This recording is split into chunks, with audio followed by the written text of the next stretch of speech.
तो चलिए बच्चों, आप सभी का बहुत बहुत स्वागत अभिनंदन है आज की इस ऑनलाइन क्लास में। और आज का हमारा टॉपिक है क्षेत्रफल एवं परिमाप पर आधारित प्रश्नोत्तरी हल करना। ये क्षेत्रफल एवं परिमाप से संबंधित वीडियो भाग 3। तो बिना समय गंवाए चलिए आज का क्लास शुरू करते हैं और लेते हैं सबसे पहला प्रश्न। ठीक है, अब देखिए पहला प्रश्न आप लोगों के सामने आ चुका है और प्रश्न भी लिखा है। क्या लिखा है उसको देखते हैं। पहले ये पेन में ठीक कर लेते हैं। ठीक, देखिए प्रश्न लिखा है, एक हॉल चौड़ाई में 23 मीटर का अंतर लंबाई बड़ा है चौड़ाई से, ये स्तर। यदि हॉल के फर्श का परिमाप 206 मीटर है तो इसके फर्श का क्षेत्रफल वर्ग मीटर में है। अब बच्चों आप लोगों को परिमाप और क्षेत्रफल दोनों के सूत्र से परिचय करा दिया गया है। ठीक है, तो चलिए इस प्रश्न को समझने के लिए सबसे पहले क्या जानते हैं, एक उदाहरण से आप लोगों को समझा रहे हैं। मान लो ये एक आयत है। क्या है? एक आयत है। अब इसका मान लो हमको लंबाई पता है 10 सेंटीमीटर, चौड़ाई पता है 8 सेंटीमीटर। तो ये बताओ इसका परिमाप कितना होगा। परिमाप माने क्या होता है, पहले ये तो बताओ जी। चारों भुजा का योग। ये बच्चों लंबाई किसका लंबाई है? आयत का। तो किसी आयत की लंबाई और धन चिन्ह के जगह में क्या बोलना है? और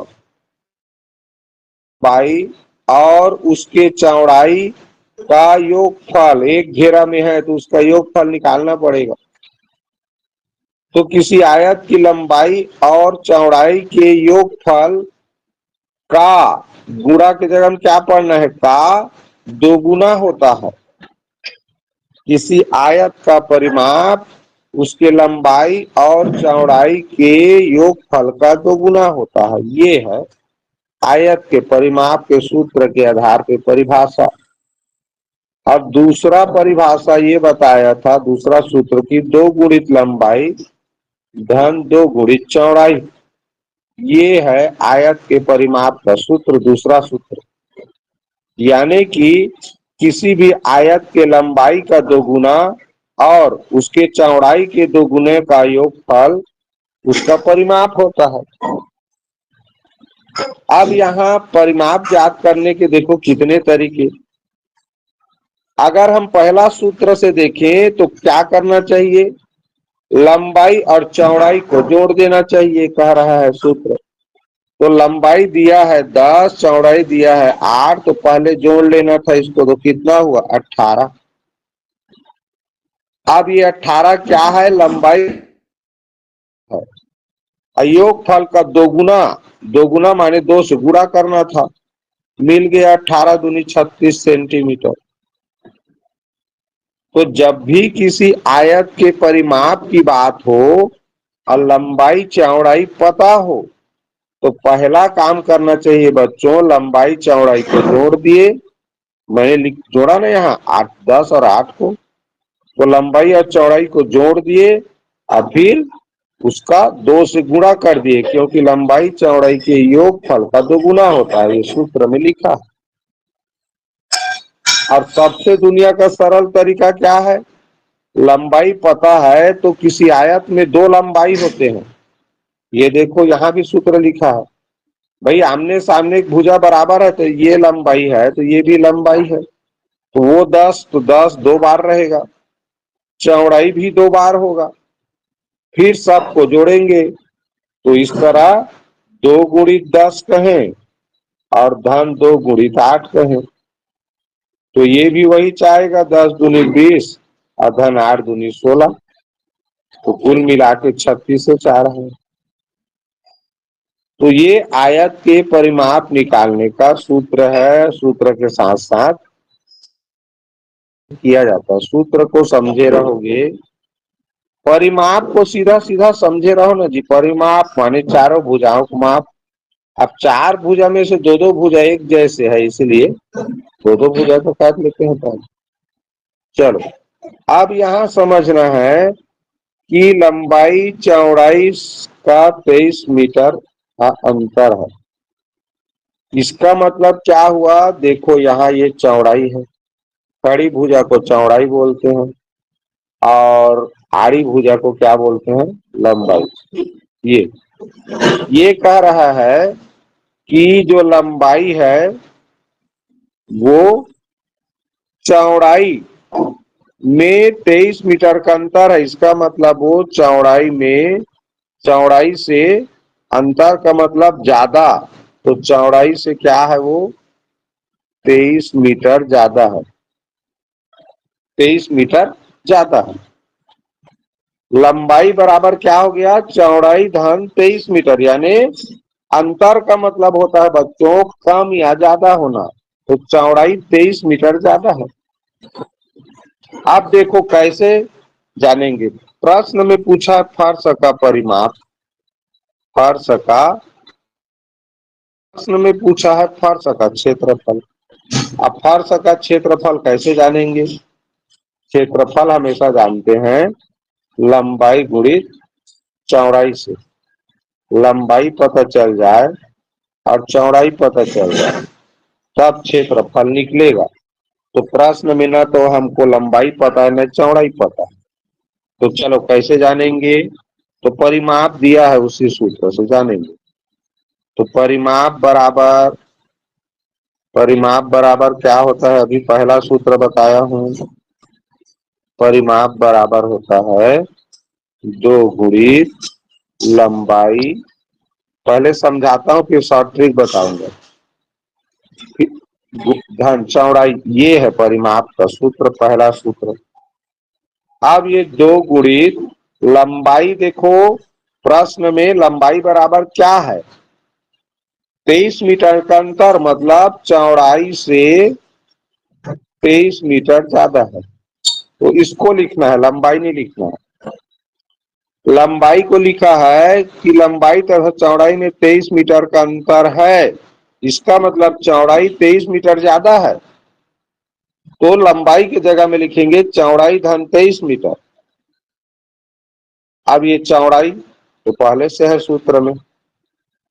अब इसी को समझाने के लिए अभी हल कर रहा हूं, ध्यान दो। अब देखो इसको हल करोगे तो चौड़ाई और चौड़ाई मिलके क्या हो गया? 2 चौड़ाई, यानी 2 गुणित चौड़ाई और धन 23।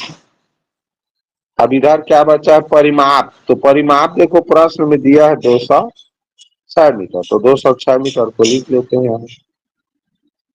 अब हमको बच्चों यहाँ चौड़ाई का मान जानना है। तो चौड़ाई के साथ देखो 2 गुणा में है और ये 23 जोड़ में है और ये 2 गुणा बाहर भी है। तो बाहर वाला पहले पक्षांतर होगा, तो 2 गुणा को पक्षांतर करेंगे तो वो हो जाएगा 2 से भाग। और 2 से भाग करोगे, देखो 2 दहम 20, 2 तिया 6, यानी 103 आ गया। अब 2 को तो पक्षांतर कर लिया। अब 2 गुणित चौड़ाई लिखा है धन 23, तो इसमें पक्षांतर पहले कौन होगा? 2 गुणा को पक्षांतर करेंगे कि धन 23 को? मुझे कोई बताओ। 2 गुणित को। क्यों?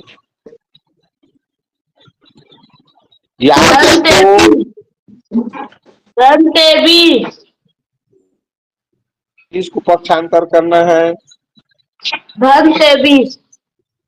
हाँ? धन 23। हाँ जी, धन 23 को पक्षांतर करें कि गुणित 2 को? ये कैसे में जानेंगे, याद कैसे रखेंगे? 103 विषम संख्या है इसलिए। नहीं नहीं नहीं, देखो इस तरफ बचा है हमारा 2 चौड़ाई और धन 23। ये 2 हमने पक्षांतर कर लिया है। दरअसल बच्चों दो न, अगर जैसे देखना घर में कोई कार्यक्रम होता है, शादी कार्यक्रम, तो दूर के रिश्तेदार पहले चले जाते हैं और पास के रिश्तेदार बाद में जाते हैं। तो अगर किसी राशि के साथ गुणा में कोई चीज है, गुणा में कोई संख्या है, तो वो पास का है, देखो इसके बीच में कोई चिन्ह नहीं रखेंगे तो भी चलेगा। लेकिन 23 के बीच में, 23 और चौड़ाई के बीच में धन चिन्ह है, मतलब ये दूर का रिश्तेदार है 23, ऐसे मानना है।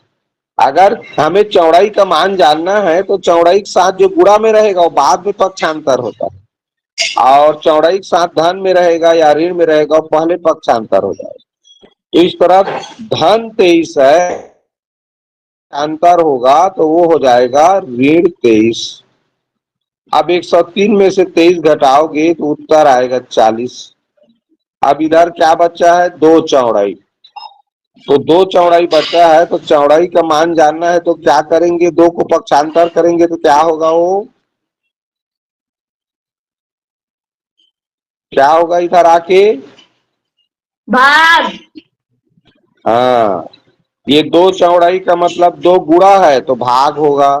अब 80 को 2 से भाग करेंगे तो क्या मिलेगा,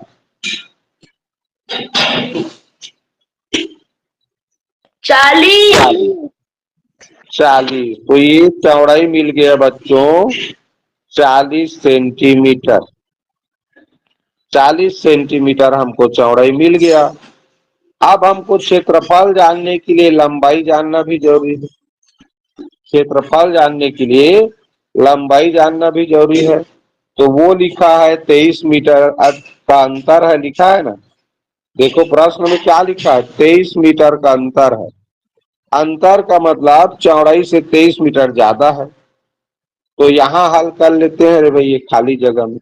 तो हमको मिला 40 मीटर चौड़ाई मिला। मीटर का अंतर है मतलब लंबाई 23 मीटर ज्यादा है। देखो यहाँ पर लिख के भी रखा हूं मैं, लंबाई बराबर चौड़ाई धन 23 मीटर। तो चौड़ाई पता चल गया तो 23 को जोड़ेंगे, इस तरह मिला 63 मीटर। अब लंबाई चौड़ाई दोनों पता चल गया। अब दोनों पता चल गया तो क्षेत्रफल निकालो। चलो आप लोग बताओ कितना होगा। 360। 360 के बाद क्या लिखेंगे, सीएम। CM CM. सीएम की इसमें तो मीटर है जी, मीटर।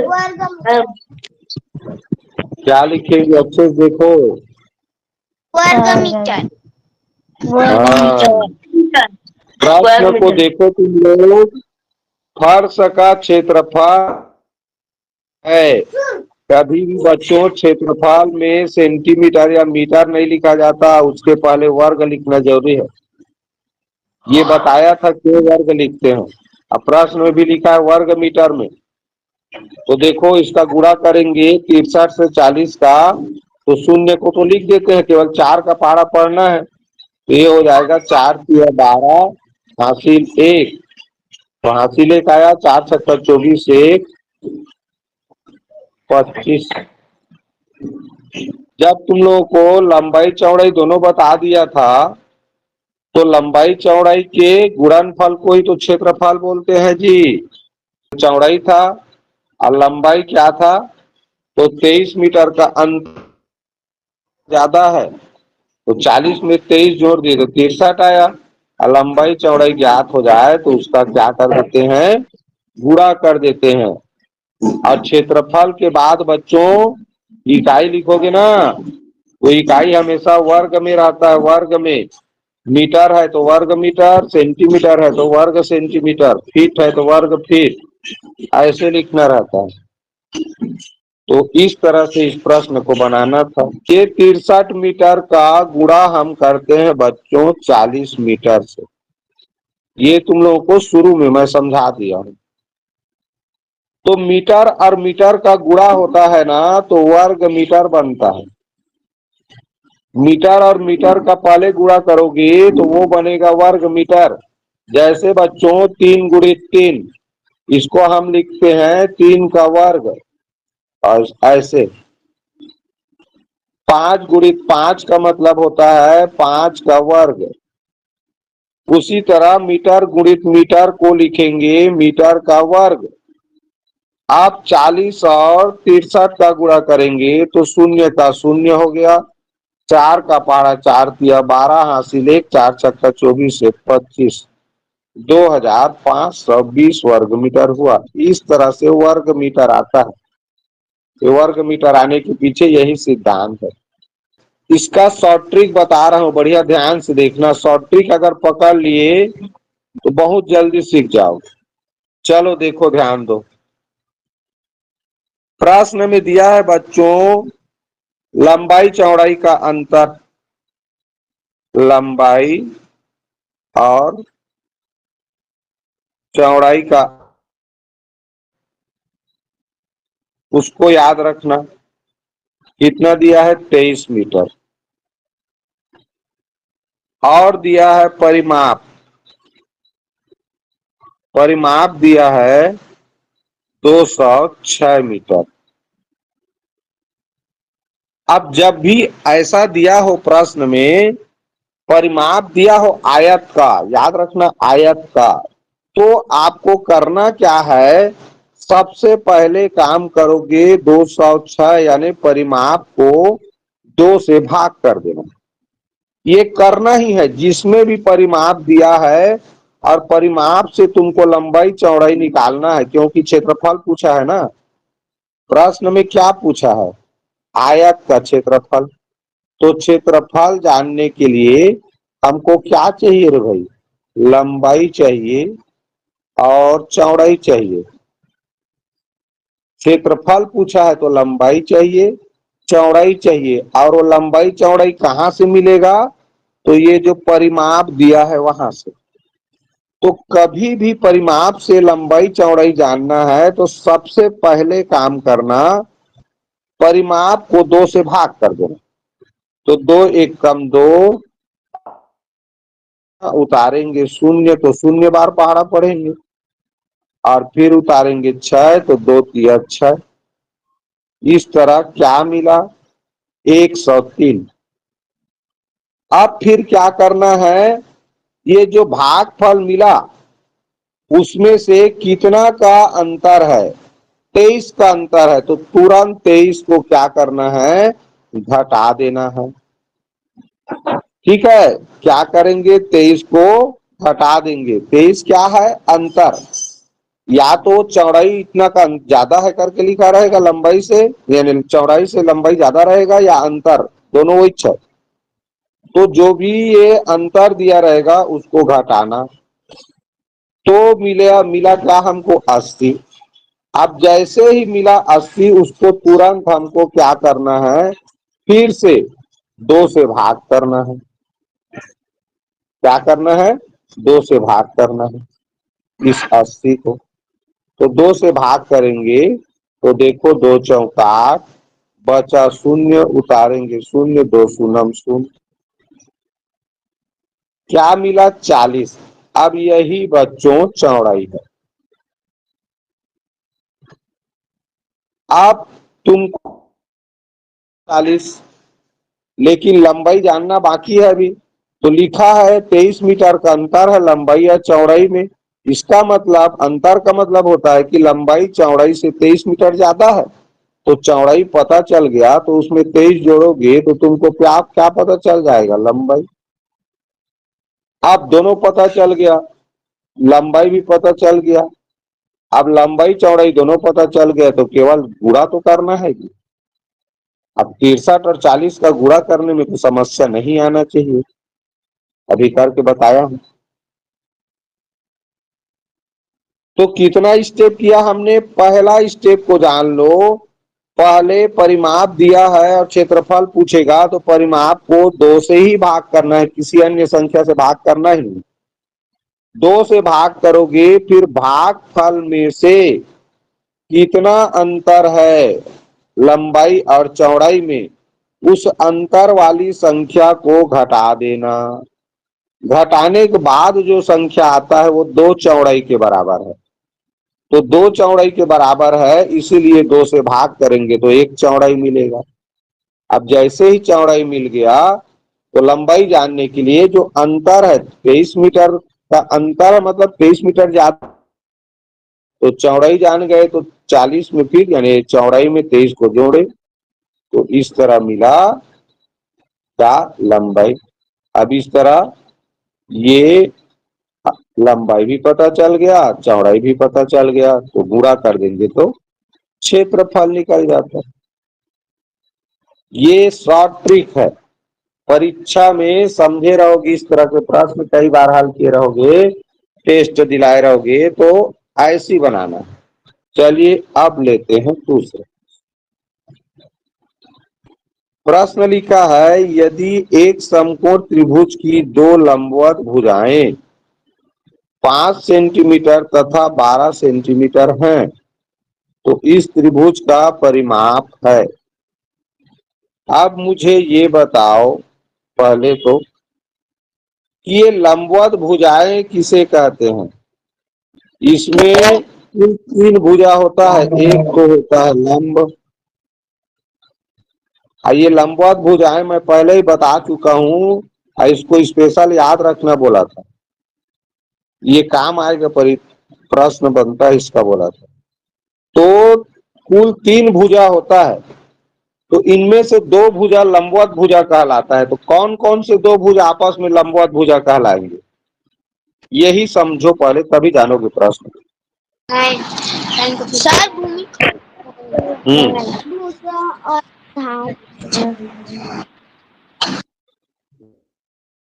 कौन जानते हैं बताओ। कैसे भी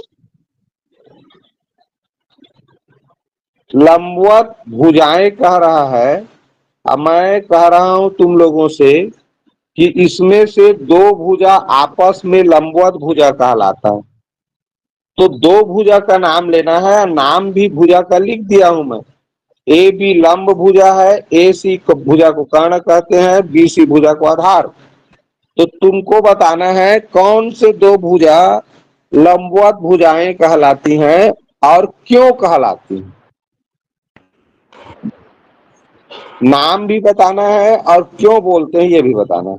ये मैं पढ़ा चुका हूं तुम लोगों को, समकोण त्रिभुज पढ़ा रहा था।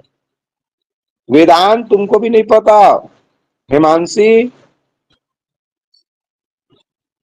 भूमि जुड़ी हो, लंब और आधार। Yes sir. क्यों बोलेंगे लंब और आधार को, क्योंकि उसके बीच में 90 अंश का कोण बन रहा है। हाँ आप समझे, यही चीज बताया था मैं। लंब और आधार ये दोनों भुजाएं ही आपस में लंबवत भुजाएं कहलाती हैं, क्योंकि इनके बीच में 90 अंश का कोण बनता है। और जिन 2 भुजाओं के बीच में 90 अंश का कोण बनेगा, वो भुजाएं, वे दोनों भुजाएं हमेशा एक दूसरे के लंबवत कहलाती हैं। अब प्रश्न में दिया है बच्चों, ध्यान से देखो, यदि एक समकोण त्रिभुज की 2 लंबवत भुजाएं 5 सेंटीमीटर तथा 12 सेंटीमीटर है, तो ये 5 सेंटीमीटर किसका मान होगा, लंब का कि आधार का। आधार आधार का। और लंब का नहीं हो सकता। अब 12 मतलब लंब का होगा तब, नहीं जी भाई। 2 लंबवत भुजाएं 5 सेंटीमीटर तथा 12 सेंटीमीटर है। तो देखो बच्चों, दूसरे चित्र में स्पष्ट और कर दूं तुम लोगों को कि लंबवत भुजा का मान दिया है 5 सेंटीमीटर व 12 सेंटीमीटर, और लंबवत भुजा कहलाता है लंब और आधार। तो तुम ये 5 सेंटीमीटर 12 सेंटीमीटर को किसी का भी मान मान सकते हो, दोनों में। इसको लंब को 12 मानो, 5 माना जाएगा। अगर लंब को 5 मानोगे तो इसको 12 लिखना, हर कंडीशन में उत्तर वही चाहिए, ठीक है। तो ये याद रखो, लंबवत भुजा का मान दिया है तो तुम्हारी मर्जी हो, जैसा चाहो, एक को लंब मानना बस और एक को आधार मानना, ठीक है। इसको आगे पीछे करने से भी उत्तर गलत नहीं आता। इसको आधार मान लोगे 5 को तो 12 को लंब मान लेना, उत्तर आएगा ही। ठीक है, इस चीज पे याद रखना।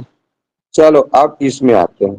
तो चलो हमने मान लिया लंब को 12 और आधार को 5।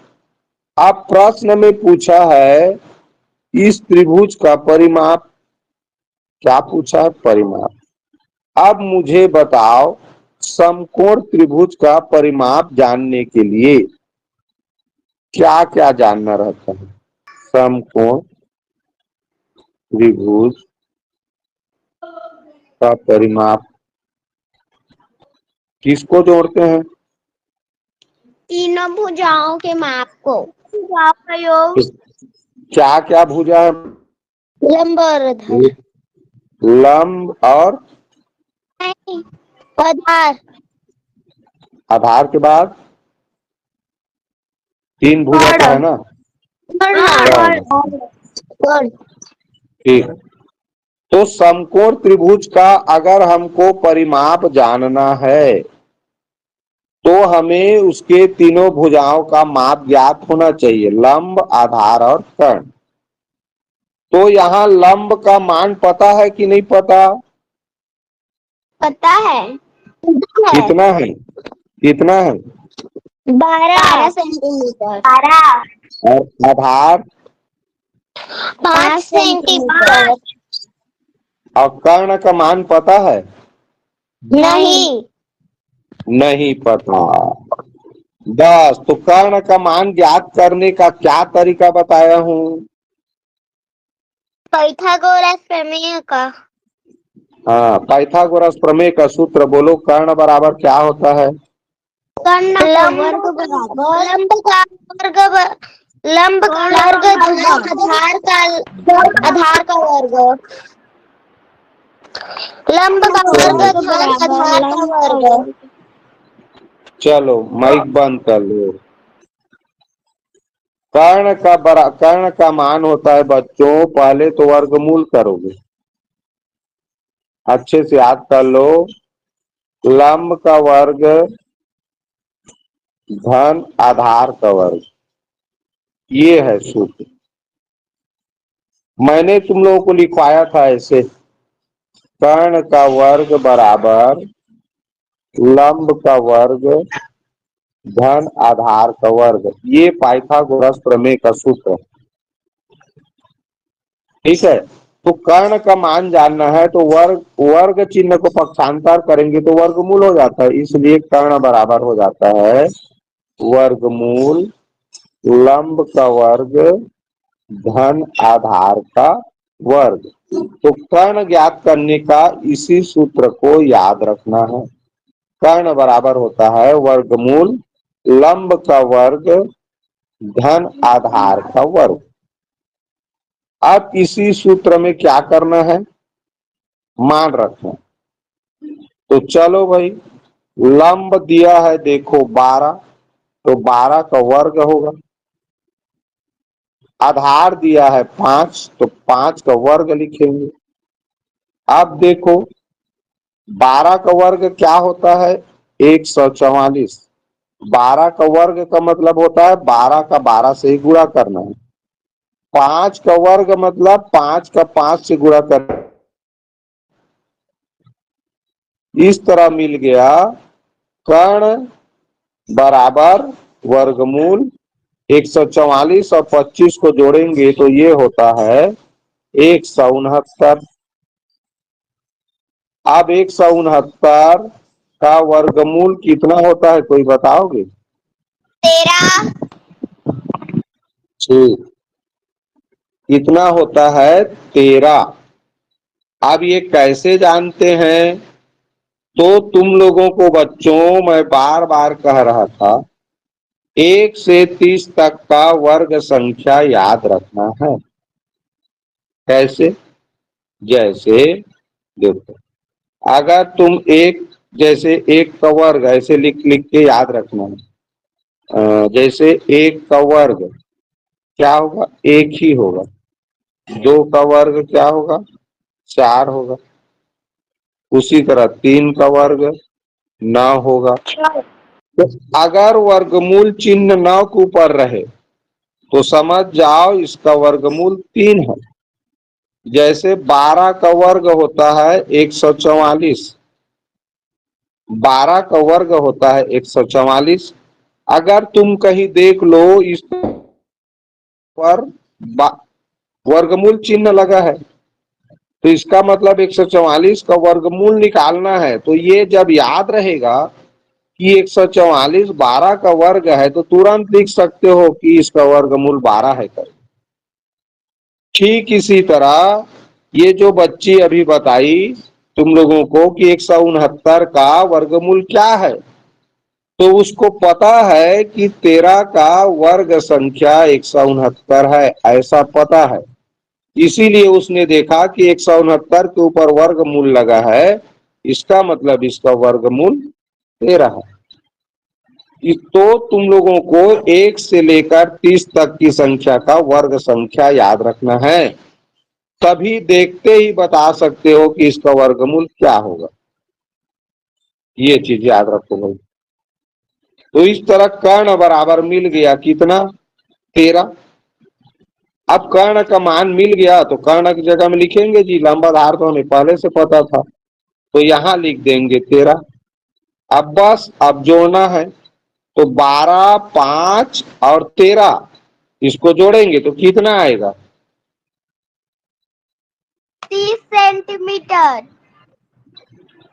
12 17 13 हो गया 30 सेंटीमीटर। 30 और सेंटीमीटर लिखा है देखो तो सेंटीमीटर लिखेंगे ये। तो ये हो गया इसका आंसर बच्चों, ऑप्शन डी में दिया हुआ। देखो तो इस प्रश्न का मेन पॉइंट क्या है कि अगर हमें कर्ण का मान पता ना हो तो ये पाइथागोरस प्रमेय का ये जो सूत्र है इसी सूत्र से कर्ण का मान ज्ञात करना है। अब कर्ण का मान ज्ञात करने के लिए पाइथागोरस प्रमेय का सूत्र याद होना बहुत जरूरी है। अगर ये पता नहीं है तो तुम कर्ण का मान ज्ञात नहीं कर सकते।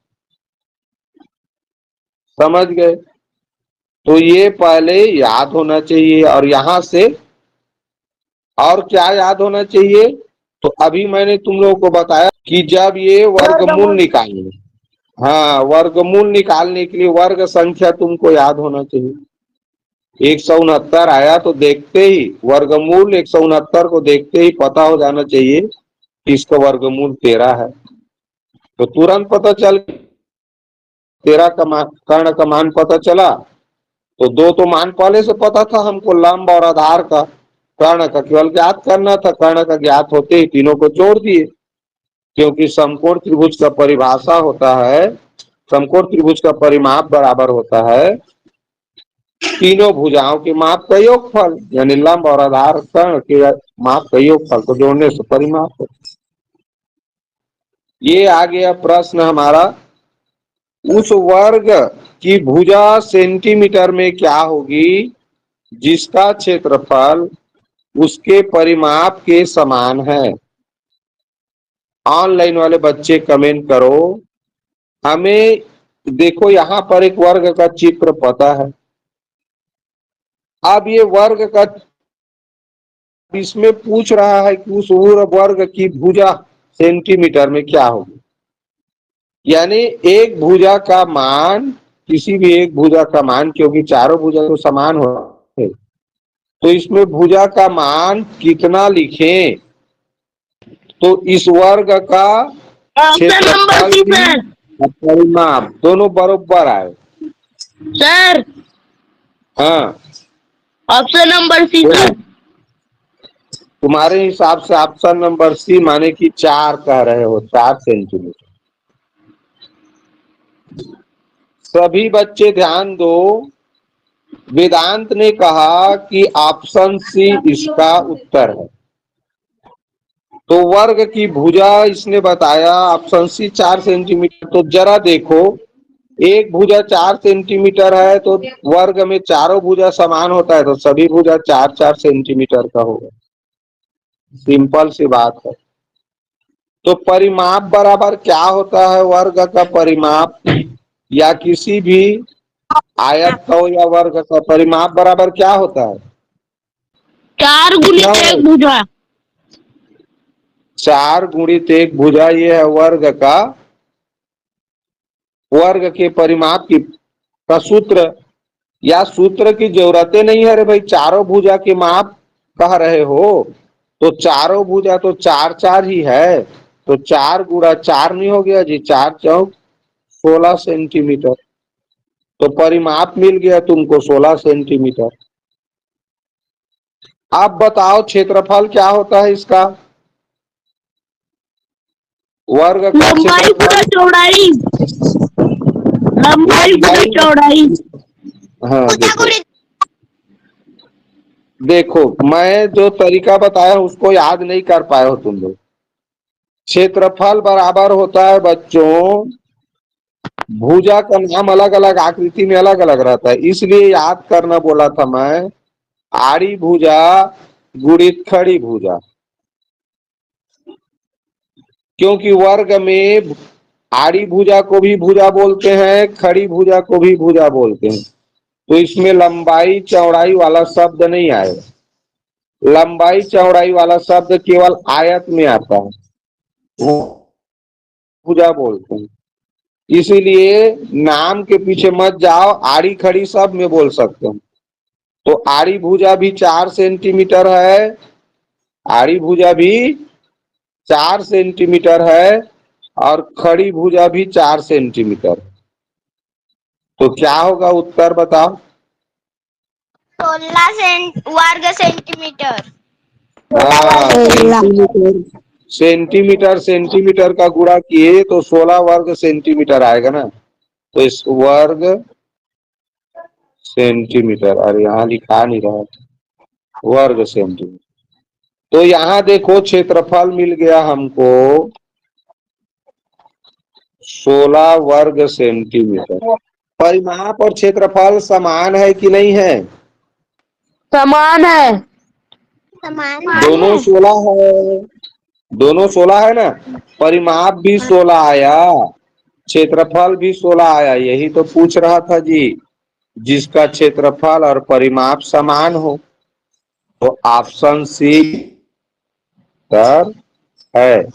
इसको याद रखो बच्चों, हमेशा के लिए याद रखो, कोई भी परिमाप और क्षेत्रफल समान तभी होता है जब एक भुजा का माप 4 इकाई रहेगा।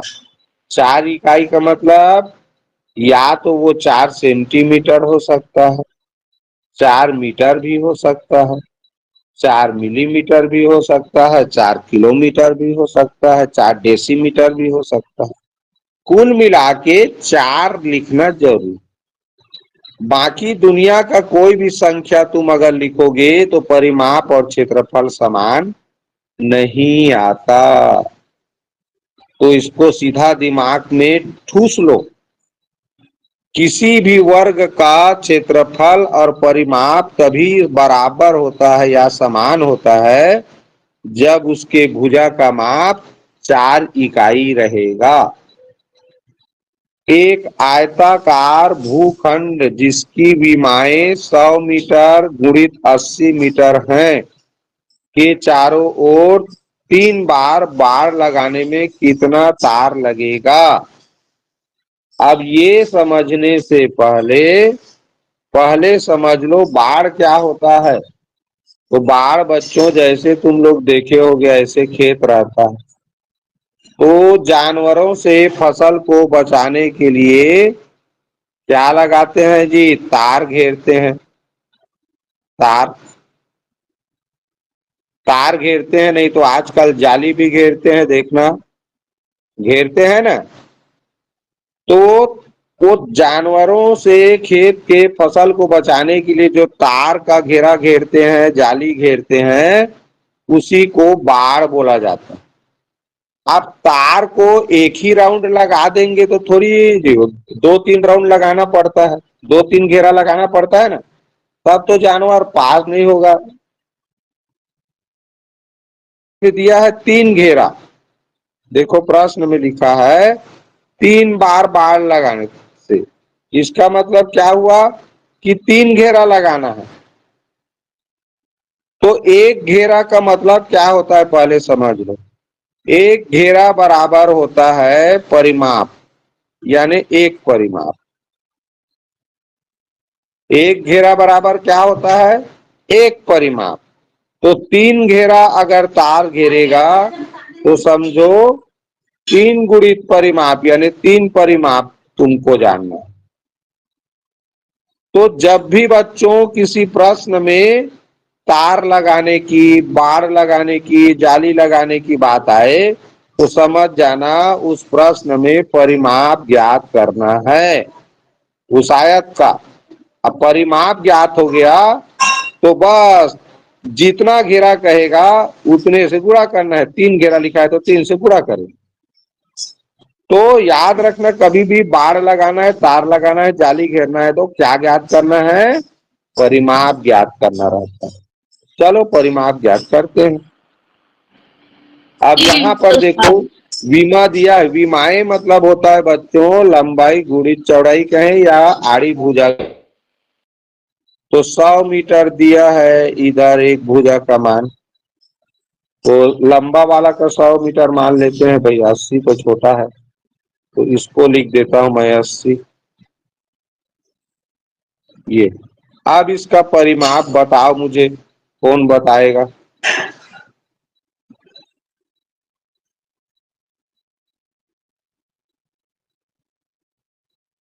कितना हुआ परिमाप, ये आयताकार भूखंड है, भूखंड यानी एक तरह का खेत है समझ। परिमाप बताओ जी, तुमको लंबाई चौड़ाई पता है।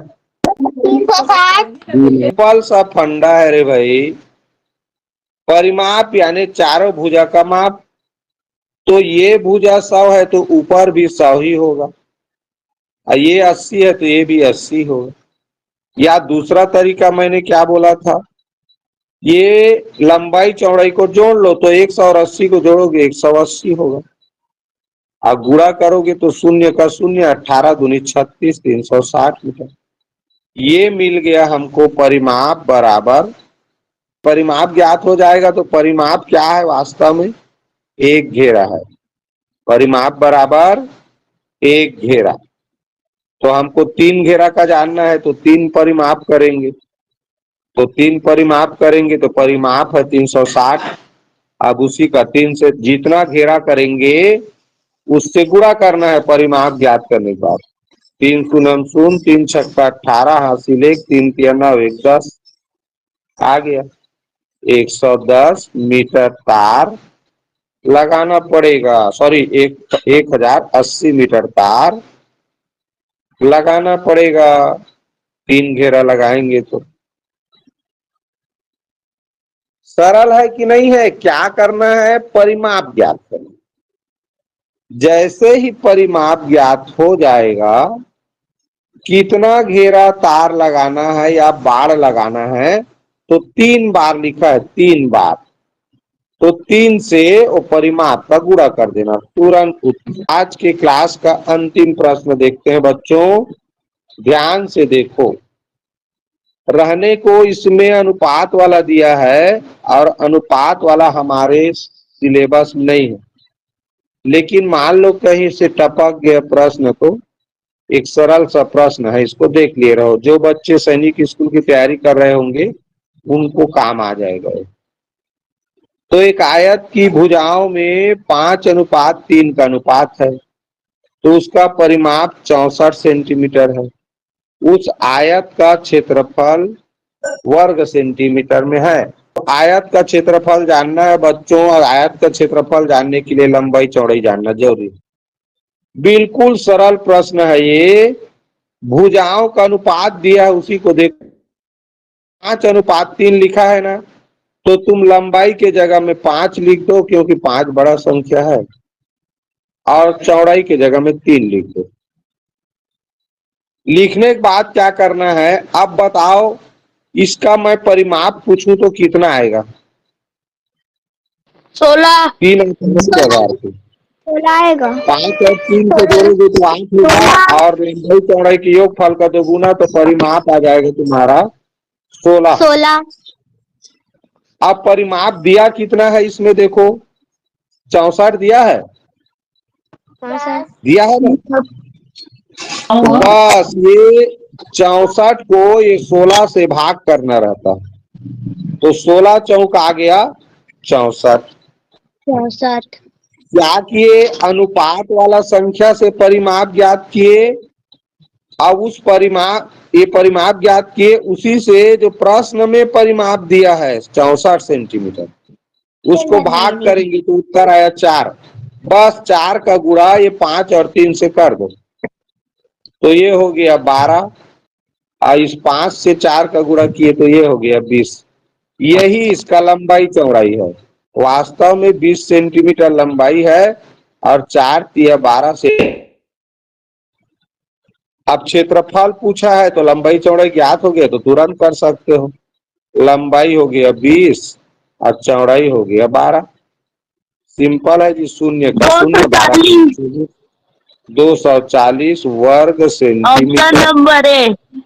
तो अनुपात वाला भी आ जाए ना, लंबाई चौड़ाई को अनुपात में दिया हो और उसका परिमाप दिया हो, तो सिंपल सा है, ये अनुपात वाला परिमाप निकाल लेना, अनुपात वाले परिमाप से प्रश्न के परिमाप को भाग कर देना, तो भागफल मिलेगा उसका, फिर वो अनुपात वाला संख्या से गुणा करोगे तो लंबाई चौड़ाई मिल जाता है। जब लंबाई चौड़ाई मिल गया तो आपस में गुणा कर दोगे, क्षेत्रफल मिल जाता है।